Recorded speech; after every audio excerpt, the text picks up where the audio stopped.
Hey guys, it's Khrispi, the Warframe expert here, and today I'm gonna be ranking the best ways to gamble in Warframe. Alright, so as you can see here in this very big tier list, there are many different ways to gamble. I'm gonna tell you which one is by far the best. Oh wait, I forgot one. Let's start off with something that isn't the most well-known thing. Oh my god, is there an ad? Get the Before I was rudely interrupted, let's start with Rivens. Now, Riven mods are by far one of the biggest sins that DE has ever committed. But in terms of a way to gamble in Warframe, they are extremely good because you can get something absolutely terrible as well as something completely amazing, such as this racist Riven. Now, where would I put this on the tier list? I definitely give it an A tier because you can change the stats around and you gamble for it by using Kuva. Now, relics are like a pretty well-known way to gamble. They're the most popular and by far the most rage-inducing.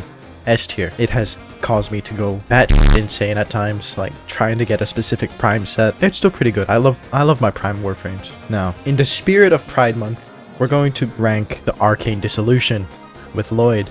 Now, going in B tier. Why? Because I don't get any of the good arcanes. And that's why it should go in S tier. Oh yeah, fun fact. The Arcane Dissolution has cost me millions and millions of credit. That's why it should be in S tier, because it is by far the most realistic way to gamble. Alright, next, we're gonna be putting Romancing Amir. Yeah, the dating sim of Warframe. I'm gonna put it A tier for Amir. You're gambling with your life, and hypothetically, in the lore, you could get electrocuted to death if he gets, like, excited, you know? So, definitely A tier.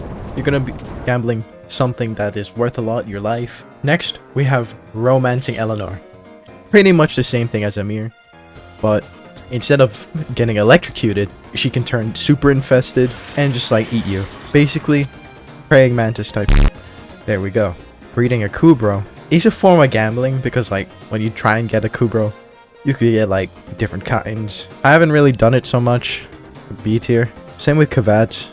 I only have, like, two. The Adarza and the Smita. So I gamble between the two anyways. So I'll put it C tier for Cat. Now, the Smita Kavat, using this Kavat on its own is a way to gamble as well, because, like, you're gambling with different kinds of buffs. D tier. Now, doing sorties. The sorties are pretty bad in terms of rewards. The one thing that is, like, useful is the legendary core. And I'm gonna say it, it's a good way to gamble because, like, you're trying to get one thing and you're rolling for other things. B tier. Doing Netracells.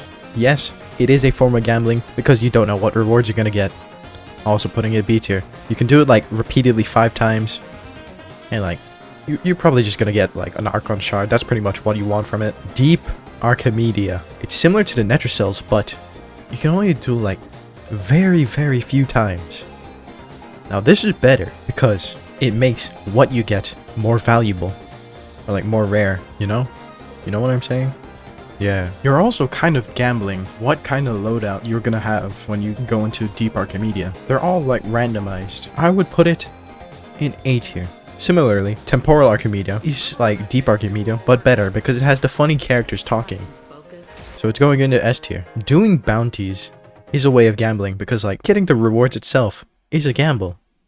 Now, I'm putting it in C tier because it takes forever and I don't get that dopamine rush of winning the gamble or losing it fast enough. Relying on drop chances is by far the worst way to gamble because, like, it just takes forever and it gets really boring at times. But the percentages make it really feel like you're in a casino because you never get anything that you want.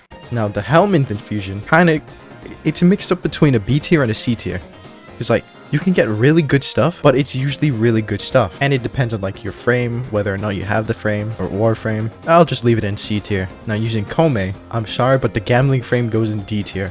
Even though it's actually a really good frame, but in terms of gambling, it doesn't kick your ass hard enough. It doesn't make you want to, like, cry. The worst thing that can happen is that you get, like, a mediocre buff and not lose, like, all your credits. Now, the in-game, lore accurate way of gambling in Warframe is the Index, and it goes in D tier because it sucks. It's not even gambling. You just, like, you collect stuff and then put it in a goal. It's a sport. It's not even gambling. You could technically say it's sports betting, but you're betting on yourself. And you basically win all the time. Just look at the score. 488 to 3. The last and final way to gamble is the Barracuteer slot machine. And yes, it goes in S tier because it's a slot machine. except it only has one slot and you can't see any of the slots, and there's no actual lever. It is rewarding when you pull the lever and you get some random thing. It's great. I am not releasing this tier list to the public. You can go make it yourself. Comment down below if this is correct, or argue with me if it's wrong. Like and subscribe if you want to see more. Bye bye.